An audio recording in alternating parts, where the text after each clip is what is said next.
Good morning, class. My name is Jack Kerouac, and today I will be helping my bestie Isaiah Oduro give a presentation on the diversification of Lowell.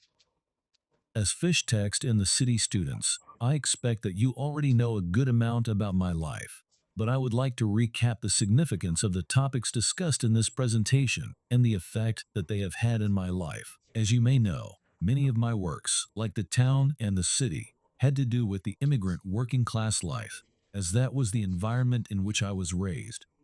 Now, although my writing goes far beyond just growing up in a working class immigrant family, that is still where my roots lie. Because of this, immigration in Lowell is very important to me, and if not for the welcoming community that Lowell has been, I might have been known as Jack Kerouac of Quebec or Toronto. Okay, now to the actual contents of the presentation. So Lowell wasn't always so diverse. At first, Lowell was just a bunch of descendants of the OG English settlers and the mill girls who came from other parts of New England during the early 19th century to work on the booming mill production. It was not until mills proved to be very good work that immigrants began coming from outside of the country. Foreign immigration to Lowell wasn't very prevalent until Irish immigration in the 1840s to 50s, when a combination of the Great Irish Famine and the early developments of the Industrial Revolution created the push and pull needed to convince people to leave Ireland and move to Lowell. Their arrival marked the beginning of diversification in Lowell, with the Irish replacing and working beside many of the mill girls who came before, and settling down to begin creating and expanding new Irish culture to the previously unexposed city.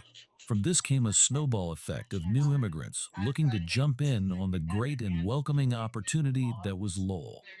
In the 1860s, with declining farming opportunities in rural Quebec, waves of French Canadian immigrants began coming into Lowell, setting down the roots that would lead to further diversification in Lowell, and eventually my birth.